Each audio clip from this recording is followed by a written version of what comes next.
Okay, I thought I'd pop back in and say thank you so much for your kind words while I was dealing with some family issues. I did have to go to a funeral, but something amazing happened. Amazing. I've never done a 5-day dry fast specifically for what just happened to me. I did my first 7-day dry fast years ago. Cured a problem in my nose, grew back my nasal olfactory epithelium. My sense of smell came back from dry fasting. Well, last year, I was working on a project to get out of Texas to get over here, and a piece of glass went up and sliced on my cornea, left a big gash in my cornea. And for about a year, about 6 months, 7 months, that injury has caused me to see like a distortion in my right eye. During that time period, I read where epithelial stem cells in the cornea can repair the cornea.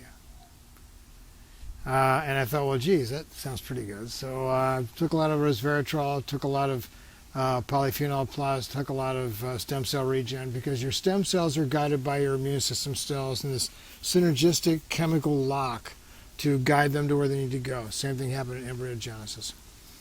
And sure enough, after this 5-day dry fast, this lens doesn't have a scar on it, which means my stem cells and the epithelium of my cornea were mobilized, went there, repaired the damage. I got a brand new cornea again. 5 days. So it makes me rethink this whole idea of the 7-day all the time, 7-day for detoxing, 7-day for major illness, that kind of stuff. But I'm thinking, man, the 5-day dry fast really has a huge, huge benefit. Because the trick is, it's day 3 when you turn off PKA and turn on your stem cells. I might not have given as many stem cells as a 7-day dry fast, but I certainly got millions and millions flooding into the system, and my eye repaired. That's phenomenal. Anyway, look, I'll be talking about stuff related to dry fasting and neogenesis in the coming days.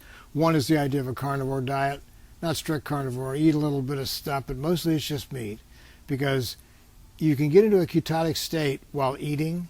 It's not deep ketosis like fasting, but because you're eating meat with fat and no sugars, your body's set up to eat fat after 3 days. You're not getting any sugars, so there's no insulin response, so your body is just tuned into making fat for energy. It's just like, okay, we can have the sugar, we can have the fat. It's great. We have everything. The body's happy. When you cut the sugar way down, you got to use your body fat, so it's a great way to lose weight. Anyway, I'll get back to that soon. I'm back in town, and things are great. Bad news on one side, fantastic news on the other side. Isn't that like life? Anyway, it's 4th of July. Happy Independence Day. Remember the sacred honor they risked to make sure that we could have a country still as free as it is. I love the USA. I love you guys. Have a great day. Take care.